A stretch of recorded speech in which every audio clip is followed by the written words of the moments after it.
Une photographie un peu précise de ce que c'est, Pierre, que cette génération Z avec vous. Et sa façon de consommer qui est quand même très liée au fait que on est avec des jeunes. Alors, est-ce que c'est né entre 96 ou 97 et 2010? Voilà, globalement les moins de 26 ans, pour faire simple, qui sont nés donc à un moment où le web existait. Oui. C'est-à-dire qu'ils n'ont pas connu le monde sans le web. Donc ils sont totalement Internet dépendants. Ils passent 4 heures par jour sur leur smartphone. 4 heures par jour, Ouais, minimum. Jean-Marc. Et ils réalisent plus de la moitié de leurs achats habituels sur des sites de e-commerce. Je vous donne ces chiffres parce que c'est moins de 30% pour l'ensemble de la population française. Ce sont des chiffres qui sont issus d'un sondage très récent d'Odoxa, commandé par la FEVAD.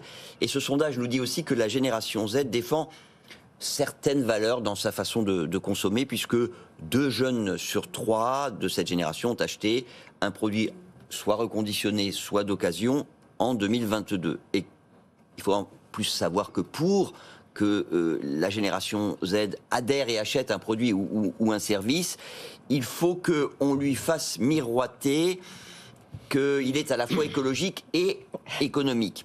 Écologique et économique, c'est pas toujours facile, mais voilà.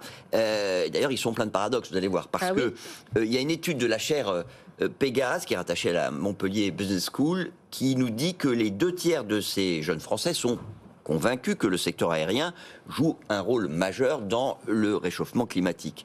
Mais c'est aussi dans cette génération, écoutez bien, qu'on trouve la plus forte proportion de clients des compagnies aériennes, puisque en 2021, les moins de 26 ans ont volé 1, ou 1,1 fois, je ne sais pas comment il faut le dire, enfin un peu plus d'une fois, contre 0,7 fois pour la génération X, et là vous allez être très très surpris, 0,4 fois pour les boomers.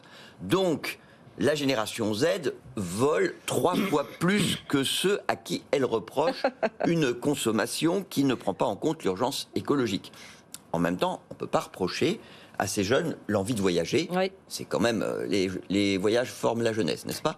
Et donc, de voyager a priori au meilleur prix possible, ce qui revient le plus souvent à préférer l'avion.